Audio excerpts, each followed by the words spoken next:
Sr. Presidente do Conselho de Administração, eu só tenho uma pergunta para lhe fazer. É se, na sequência deste plano de sustentabilidade económica e financeira da RTP, os portugueses vão pagar mais ou vão pagar menos. E vou-lhe explicar o porquê desta única pergunta que vou fazer. Em primeiro lugar, porque o plano que nos é apresentado não diz nada sobre esse assunto e, quanto a mim, acho que é aquilo que tem que começar por dizer. Porque este plano é um plano de sustentabilidade económica e financeira, não é um plano do Serviço Público de Televisão. Nós podemos discutir se este plano de sustentabilidade económica e financeira coloca em causa, do ponto de vista económico e financeiro, o Serviço Público de Televisão. Mas não é um plano de reestruturação do Serviço Público de Televisão, como a oposição aqui quis tentar fazer ver. E, do ponto de vista de sustentabilidade económica e financeira, eu penso que a forma mais rápida de destruir o Serviço Público de Televisão ou de rádio é fingir que ele não custa dinheiro. Ou é ignorar os seus custos, ou pretender que os custos é uma questão secundária. E quanto a isso terá a nossa disponibilidade para discutir este plano. Por outro lado, parece-me que a situação da RTP é insustentável. No ponto em que ela está, ela é insustentável.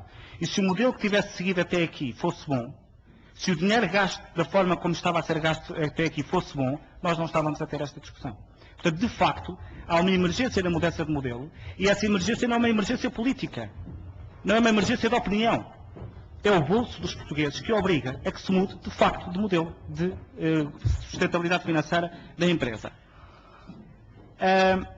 Eu penso que esta também é a única forma, do ponto de vista da discussão do enquadramento do Serviço Público de Televisão, é a única forma de garantir uma discussão séria. É quando já tivermos, pelo menos, a noção do que é que, do ponto de vista da sustentabilidade financeira, está a ser feito na RTP. Porque se não fizermos esta discussão, a discussão do Serviço Público de Televisão é uma discussão conceptual sobre a qual vamos ter muitas opiniões, o que demonstra, aliás, a vacuidade da noção de Serviço Público de Televisão, vamos tê-la no etéreo, sem saber de facto quanto é que custa, quanto é que o português está a pagar por ela.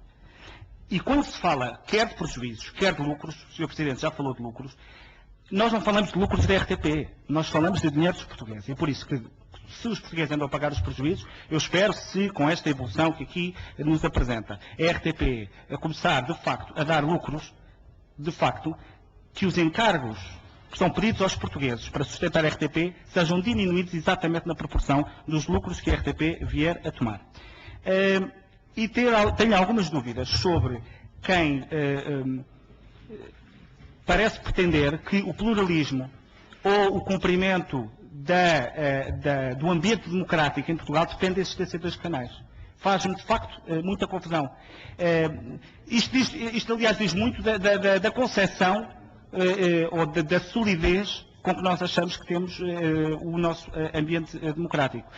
Por isso, eu entro nesta discussão do ponto de vista financeiro e também do ponto de vista do Serviço Público de Televisão, sem quaisquer questões ou preconceitos de princípio, sem questões prejudiciais.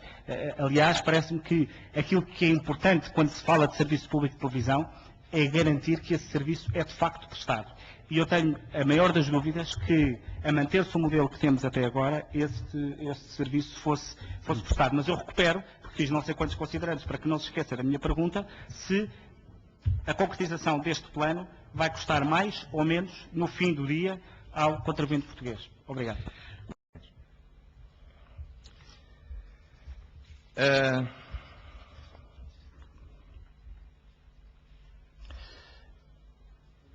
O Estado vai pagar mais ou vai pagar menos? Vai pagar menos, obviamente. Menos. Vai pagar menos? Vai pagar menos. O Estado e os contribuintes vão pagar menos. Muito bem. Isso não quer dizer que eu considere que o que se passava antes fosse insustentável. Porque, repito, vou dar um número. Quando nós chegamos ao Conselho de Administração da RTP, nós pedimos à McKinsey que calculasse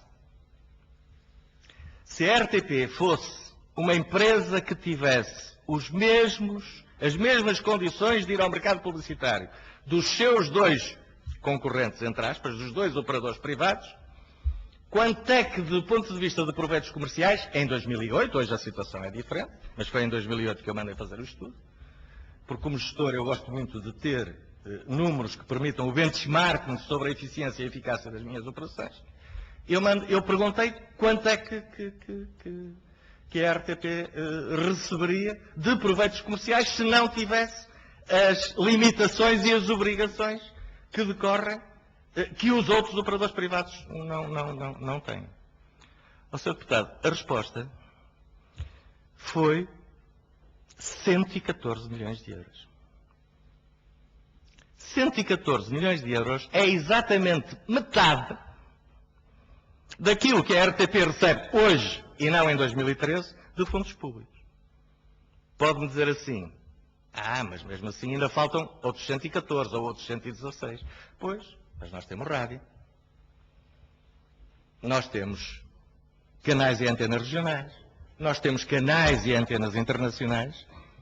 Nós temos um conjunto de obrigações específicas de serviço público, desde o host broadcasting à cooperação, etc., etc., que custam muito dinheiro.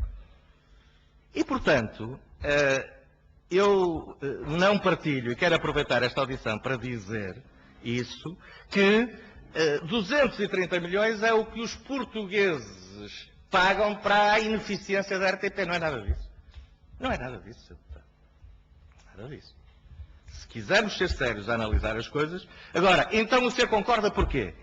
Eu concordo porque todos, em respeito pela vida dos nossos filhos, temos que fazer, desculpem a demagogia, não é demagogia, é aquilo que eu estou muito convencido, é que todos temos que fazer um esforço para que o nosso país seja económica e financeiramente sustentável nos próximos anos. E é nessa convicção que eu e o Conselho de Administração nos prestamos a apresentar este plano,